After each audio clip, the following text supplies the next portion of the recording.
morning. Hey, everybody, it's Dee. Welcome to Catalyst Energies. Thank you for joining me. So grateful that you're here. This is your weekend astrology report for April 17th through the 19th, 2020, and we are finishing up the lunar cycle. We are so close to a new moon in Taurus, and Taurus actually, or the sun going into Taurus actually by Sunday. Yes, by Sunday, so over this weekend, which is going to really, man, I think that that's going to be very grounding for our consciousness. Oh boy, have you felt uh, like you may blow a fuse at any point, or weird stuff in the eyes, or just really dehydrated no matter how much water you're drinking? Anything like that? I do feel like that. I mean, I'm experiencing those things. It feels like that the temperature is heating up on many levels, and we are feeling it mentally and emotionally, and we're feeling it in our body, like on a biochemical level, like just moving through fluid. And what happens, how it's evaporating right out of our bodies, or it's moving through really quickly. And there's there's so much electrified energy, especially now with Mercury in Aries, and we have Mars in Aquarius, and the sun in the very end of Aries. It's just really fired up. People are very on edge and anxious, and things can certainly shift on a dime. We also have Venus in Gemini, so that's more air energy, and Saturn in Aquarius. Sorry, Saturn in Aquarius as well. So the moon coming into Pisces, which just happened a couple of hours ago, as you'll see, is really a nice chance to just cool off a minute, as long as we don't get stuck out in the ocean. That's the thing about Pisces. It's formless, expansive, boundaryless, place where light doesn't really follow the same rules as it does. It gets reflected differently, and so Pisces often can represent fog and confusion. It's the realm of dreams, and so things aren't very concrete. Boundaries aren't concrete. This is the realm of inspiration and dreams, but also psychosis as well. This is the realm of the shaman when they are doing their work, because they are going into the non-physical realms, which is where what Pisces really represents. Aquarius is more about the intellectual, the knowing of the collective, the knowing that all is one, and Pisces is the actual experience of it and contains everything. So it is the Akashic records, and so the 12th house is the Pisces house, and it has to do with all of those things, our ancestral karma, the end of the cycle. So the moon coming into this space for the weekend, while everything is like so hot and mental, and a lot of metabolic energy just moving through our minds, and even possibly in our whole heads. Having this Pisces moon, I think, as long as you don't just get totally like just drown in it, or just lose yourself, that's also a really strong potential with the moon in Pisces. But if you've been working with your energy, if you are starting to practice or have been practicing for a long time with letting your emotions flow through you instead of trying to stifle them or ignore them, and just be this, be part of the collective experience by acknowledging that there's a piece of you that is also infinite and part of the source.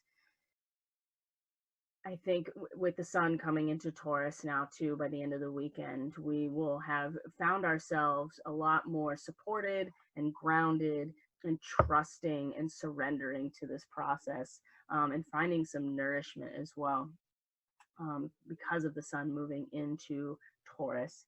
Our dark moon is really going to be in Aries, which is even, I think, poses different challenges than maybe a dark moon in Pisces. The moon isn't totally gone yet, so as she's getting darker, she will be, things could be more confusing or deeper and darker, but it's not until we get into Aries that we have a total dark moon before the new moon in Taurus. And so that's more like a Lilith energy, and that's where people can really act out of fear with a dark moon in Aries. Could also really integrate with their shadow as well, and take some action, or at least realize the potency of something like that. So it could also go either way, but we'll talk about that on the new moon report, which will come later. This is about the weekend. So we'll go through each day, and I'll just give you some highlights about what's going on, because there's not a ton of aspects, just these few things that have been going on that are just going to align perfectly, you know, some sextiles and things like that, and then the sun moving into Taurus. How to work with it, because it is heating up. That's all there is to it. It's heating up. The cauldron is heating up. The fire under the cauldron is heating up. And, you know, our container has been very much challenged and is in the process of upgrading as we speak, which is also part of the reason why we might be feeling overheated or overcharged, or you know, mind racing or whatever, you know, just like amped up. And it's I do feel like that part of that is because there's just more energy that we have to integrate now, but we're keeping up with it. Like, our ability to hold that energy is upgrading along with the actual energy coming in, if that makes sense. And so it's a little bit of a challenge.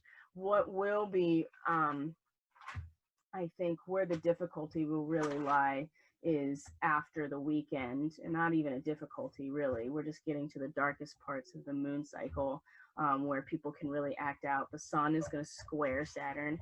Okay, but is going to conjunct, the moon's going to conjunct Mercury in Aries. I think that's something for next. We'll talk about that then. This is right now with our moon in Pisces. So let's look at the charts for some reference here. All right, so this is right now. This is Friday the 17th, Pacific Standard Time, 2:10. So, or 2 o'clock. This looks like it was for maybe 1:30. I cast it for. So here's our moon trine to the North Node in Cancer. Cancer is all about boundaries. It is personal power, because we are rooted to the core of the earth. This is the nadir. It's the lowest point on the astrological wheel and the cycle. And this is 0 degrees Cancer. And this is where the North Node is very soon. This is our personal power. This is where we're rooted to the core of ourselves, basically. But it is a water sign. Cancer is a water sign, but the essence of this archetype is about support and boundaries and protection, because that's really what the Cancer zodiac sign in the constellation is. The crab. It's the outer shell that protects the vulnerable inside. And that's something that we really need to just keep considering, that this is where we're headed. This is our collective destiny. In this degree, 1 to 2 degrees, so we're going to round up to 2 degrees for the Sabian symbol, is a man on a magic carpet over, you know, flying over everything. So in trine to this moon in Pisces, where it's much more cautious about who we can trust, and what is it that we feel, is it ours or somebody else's? This is all stuff in early Pisces, trying to figure out like what it actually feels like to be part of like a collective.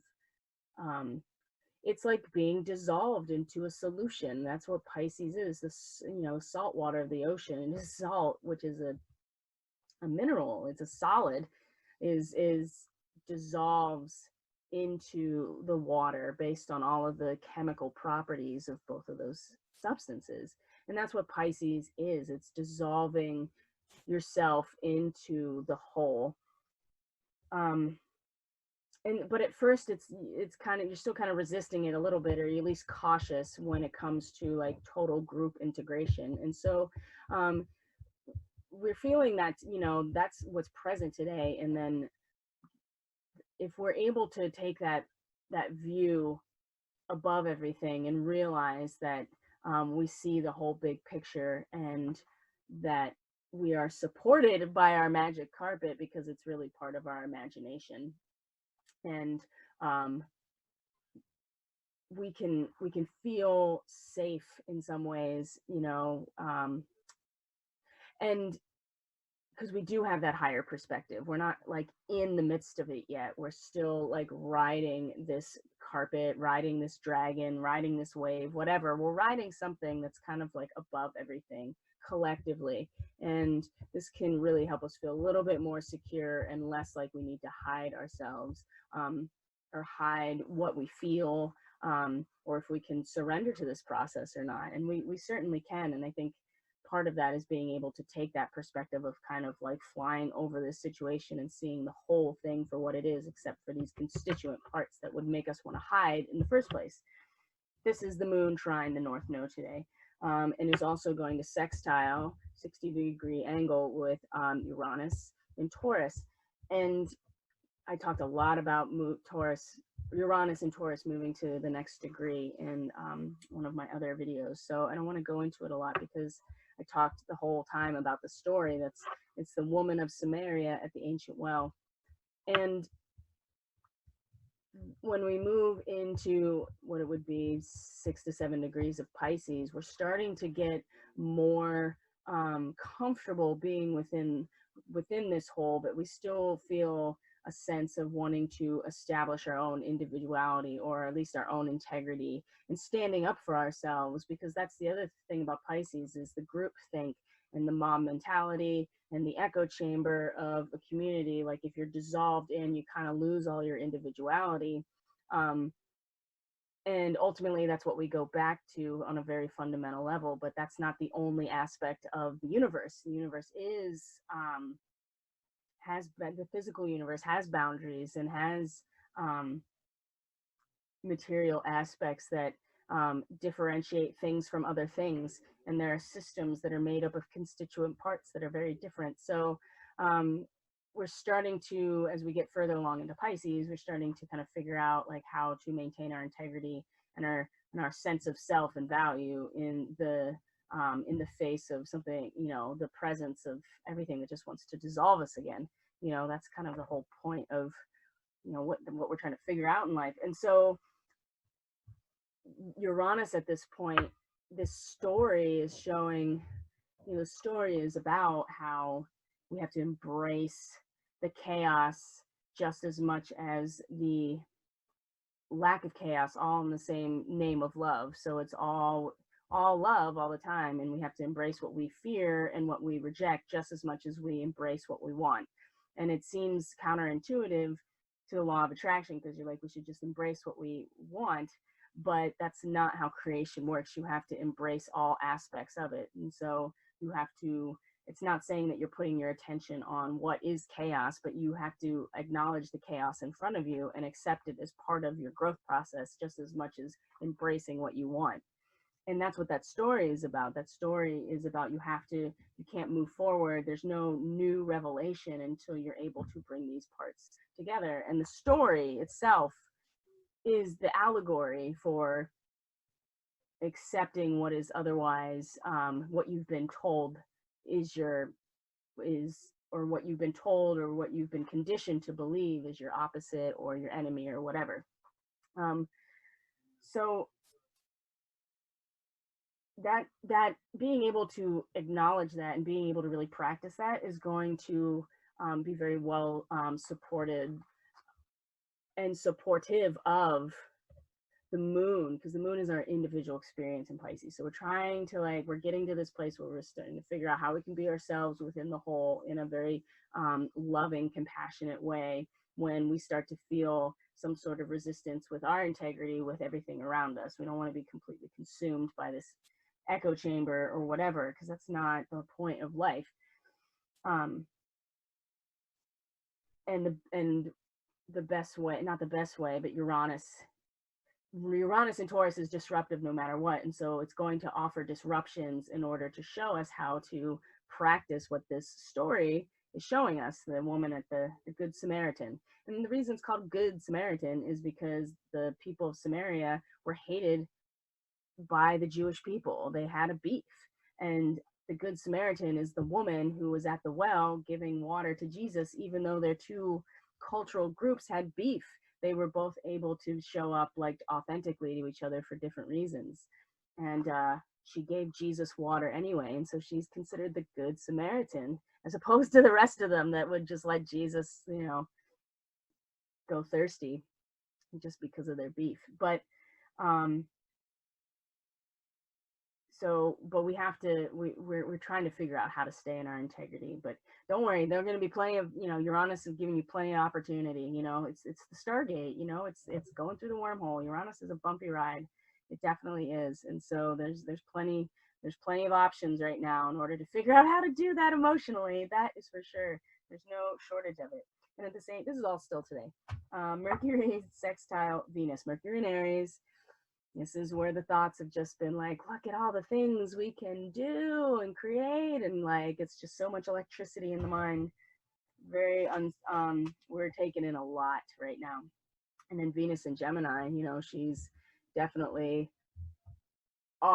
just taking in as much information as she can. She's so curious and she really likes living in this realm of ideas. Sometimes she can seem a little two-faced or at least not very reliable, but it's just because she's willing to consider all points in a situation, because taking in as much data as you can is really how you are able to come to an understanding later with Sagittarius. She's not committing to anything necessarily. Her commitment is to this process of learning as much as possible. And so sextiling Mercury in Aries, it's there's a lot of hot mental energy, but she definitely does kind of ground it down and anchor it into something, because Venus is, the sacred feminine, and she is about feeling good, and she's about relationships that feel good and keeping the peace, because she rules Libra too, and like just yummy and delicious and feeling good and not being uncomfortable, just being grounded. So it's a nice way to get that Mercury Aries energy to like just settle down a little bit without letting go of the mental activity. You know what I mean? There's certainly mental activity, but it's not as like, I think it helps to make it less like electric and really disturbing Mercury and Aries. It's just been a lot. And leaving behind the ghosts of the past, being able to look forward in some ways. So this is all today, right? So where's our Mercury? There's Mercury and here's Venus in Gemini. So yeah, they're sextiling right now as well. And I can really feel it. So when we go to tomorrow, let's find it here. Yay. Oh no, that's not what I want. Why won't you let me go today? There we go, the 18th. So here's the 18th. This is Saturday. And again, there's not a ton of like there's transits, there's aspects that are still happening, right? So you still have Mars. Oh, that's Mars and Venus are going to sextile fairly soon. And then that already happened, it looks like.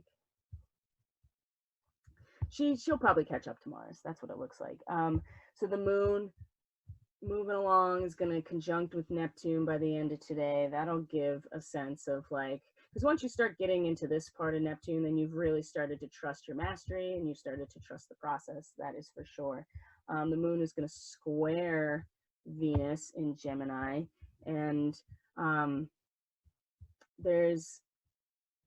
things are starting to get like, I wouldn't say that they're getting tense necessarily, but the 12s are both like setting an example, or the 13, right? 13 degrees, the Sabian symbol. It's both like setting some sort of example, being an example. And with here, it's like being an example of standing in your integrity, like and a past example as well that people can look towards with this moon in Pisces. But in Gemini, it's more about mastering your craft or your skill and giving an amazing performance, and just like holding space for other people to do the same. And so the square is going to be it feels like, skill and ideas is where the square comes, as opposed to the emotions and the spiritual lessons. Like, we want to personally be some sort of example, show people an example, give people a sense of what's capable from a cultural, from a collective standpoint. I feel like that many people are already feeling that, and I think it's going to get more so over the weekend. But having the square here to Venus, I mean, this is a famous concert pianist giving a performance. That's the Sabian symbol. And it's like, you've taken all of this time. Venus is showing in this position, showing us we've taken all this time to develop our craft, to learn something, to practice it, to become masters at it in some ways, and to give a performance. And so you don't have to set an example for any other reason than to just do your thing, right? Just doing your thing and presenting it is enough to set some sort of example, as opposed to trying to provide this historical perspective and trying to convince people that, you know, even though you're standing in your integrity, I think people, what will feel good and what will be better for the relationships, because we're talking about Venus, is to just do your thing and to perform it, and that will hold space for people to see what you're doing and not doing. I think that many people can relate to this right now, as everybody's personal opinions and belief systems about what the hell is happening right now are just like splitting off into so many different branches that, you know, eventually certain people are going to want to convince other people of things because they are very connected to what's happening.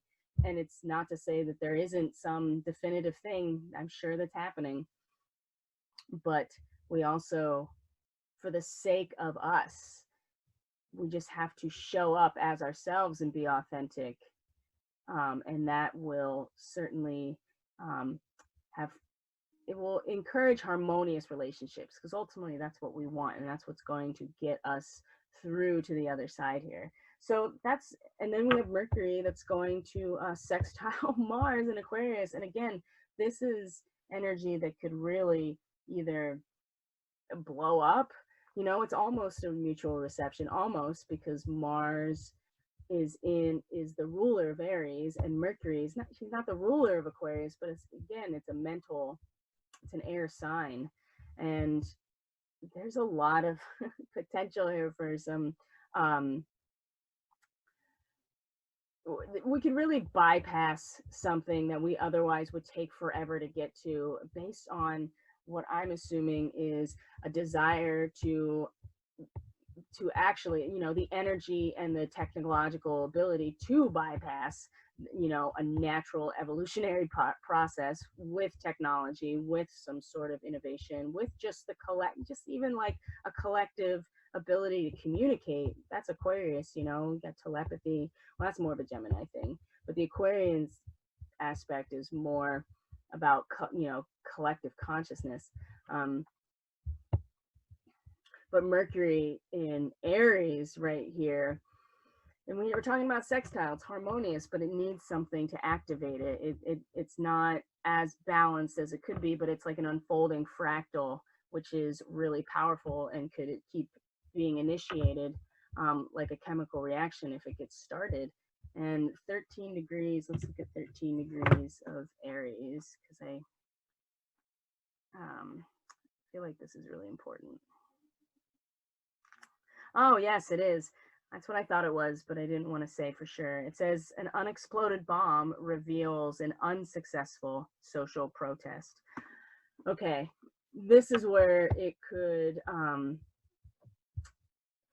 this unexploded bomb, it could be triggered to explode, but if we see the frustration itself, I think, has an outlet and has a potential to bypass this otherwise slow evolution. This is kind of a frustration that comes out of an awakening, and is able to push us forward. The Sabian symbol for 14 degrees Aquarius is a train tunnel, and it's the idea of like technological advancement being able to bypass something natural.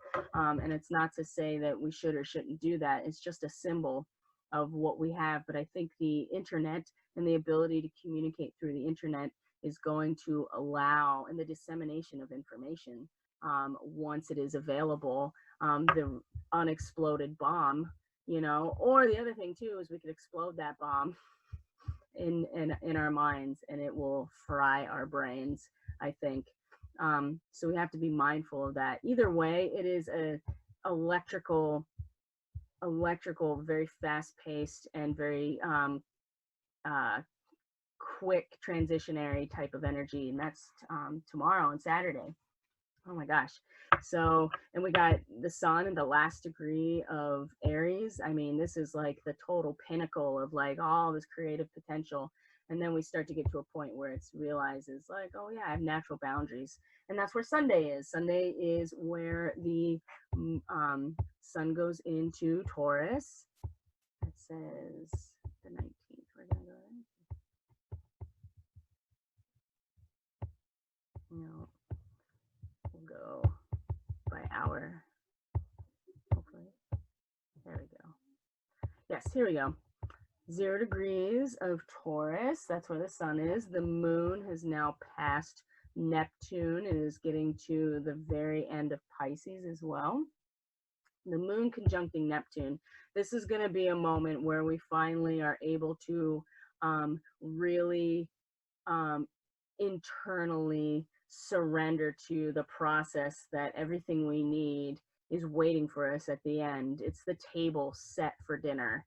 That's this degree of Pisces. And then when you come into the rest of Pisces, the last 10 degrees is the real mastery of this energy as we prepare to come to the very end of the cycle, the end of the karma, and come back to the next cycle.